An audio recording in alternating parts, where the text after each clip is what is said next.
বছর শেষ হতেই কি বিয়ের পিঁড়িতে বসতে চলেছে অভিনেতা প্রতীক সেন ও অভিনেত্রী সোনামণি সাহা? হ্যাঁ, এমনই খবর। এমনকি এই খবরে চারদিকে শোরগোল পড়ে গেছে। কিছুদিন আগেই তাদের বিয়ে নিয়ে চর্চা হয়েছিল, আর তারপরই তারা স্বীকার করে নিয়েছিলেন খুব শীঘ্রই বিয়ের পিঁড়িতে বসতে চলেছে।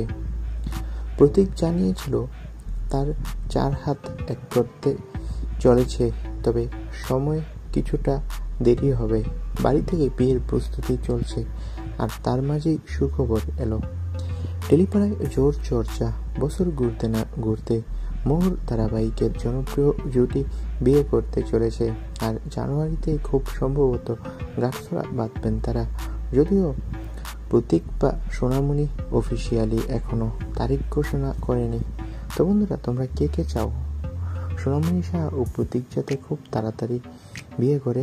কমেন্ট করে তোমাদের মতামতটি জানাও, আর আমাদের চ্যানেলটি সাবস্ক্রাইব করে রাখো। সকলকে ধন্যবাদ।